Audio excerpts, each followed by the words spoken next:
Okay, well, that's a possible future call to try to bring him into the conference calling. I actually, when you first contacted me, I sent him an email and said that you were trying to do what you were doing, and I didn't hear back from him. You know, Oh, okay. Roger's sort of a strange person.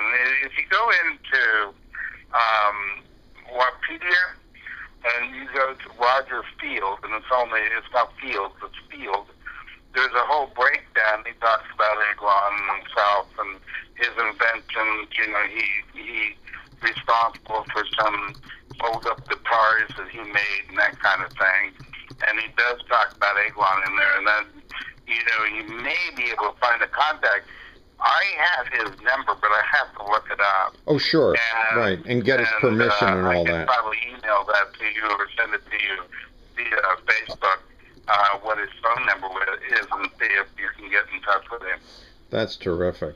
Well, what do you have a nice Joyce Lowe story that you can tell us? Me? Yeah. Well, the interesting thing about Joyce was she sort of was the commander-in-chief, so to speak. You know, she had her office, she was a secretary, and everything that you needed to do that had to do with John Corlette, you basically went through Joyce. Wow. And, you know, she was pretty much in charge, and, you know, she would be the one that if you were in trouble, she'd call you into the office and tell you that, and we never referred to him as JC, by the way. We referred to him as Mr. Corlette. And that was basically, you know, the expression JC didn't come up for years after that, I would assume. I don't know when that terminology came up. But she would tell you, and then, you know, she'd set up an appointment for you to go in there. But she certainly has some control. That's the way also I remember, you know, Mrs. Lowe was the commander-in-chief or the chief of staff, you know, you dealt with her, and she was the one who was in charge. Yeah, Ali's saying that she was the one in charge. Yes, and I would totally agree with that. Absolutely. And, you know, she was John's right-hand man. And, you know, she did, you know, she didn't just act like a secretary at all. I mean, and he had his little quarters up in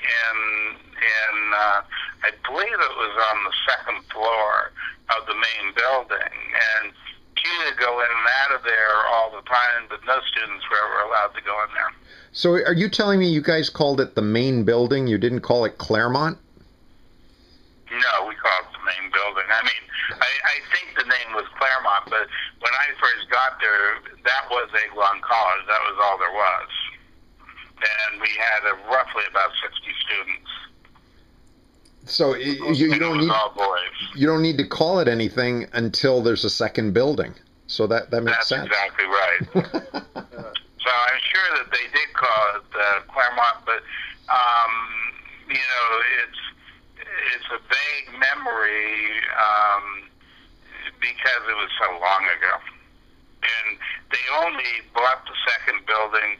He was quite proud of the second building when he bought that. And as a matter of fact, about the same time he bought that building, he also bought his first Bentley. Oh. And he was quite proud of that. Well, cars figure very prominently in the interviews of many of the staff. Apparently, that's how he interviewed some staff. He asked them to talk about cars. Yeah, I think that I've heard that. I don't know if his interest in cars. I think when I went to school there, his main objective was to build the school, and I don't think he had anything as far as a car that was something that you go, wow, that's a Bentley or a Rolls Royce or anything like that.